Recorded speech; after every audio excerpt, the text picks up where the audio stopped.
నా జీవితంలో కూడా ఒకసారి అలాగే జరిగింది. అప్పుడు స్కూల్ కి బస్ ఎక్కి వస్తా ఉంటుంటే అప్పుడు దాకా నేను పైన ఉన్నానండి, 3వ మెట్టు మీద ఉన్నాను. లోపల ఫుల్ ప్యాక్ అయిపోయి ఉందన్నమాట.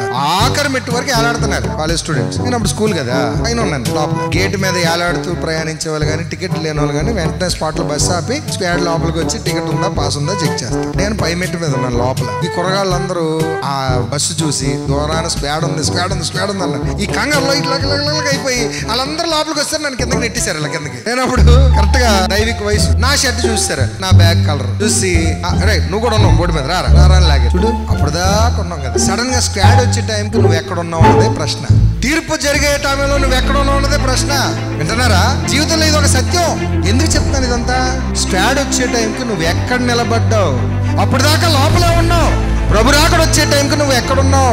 ఇప్పుడు దాకా బాగా ఉన్నానండి, ప్రార్థనలు ఎందుకంటే ప్రార్థనలు ఉండి ఇప్పుడేనండి, ఈ వారమే చర్చ మానేశానండి, ఈ వారమే లోకంలోకి వెళ్ళానండి, అప్పుడే ప్రభు రాకడ వస్తుంది. పరిస్థితి ఏంటి? తీర్పులోకి వచ్చేస్తాం. ఇప్పుడు దాకా చర్చలో ఎన్ని చేశానండి, గొప్ప కార్యాలండి, పాటలండి, కీర్తనలండి, మేము ఎన్ని కానుకలు ఇచ్చామండి, ఎన్ని చర్చకి చేసామండి. మరి ఇప్పుడున్న పరిస్థితి ఏంటి? తీర్పు రోజున పరిస్థితి ఏంటి? అదే సిద్ధపాటు. అందుకే ప్రతి రోజు పరీక్షించుకోవడం అవసరం.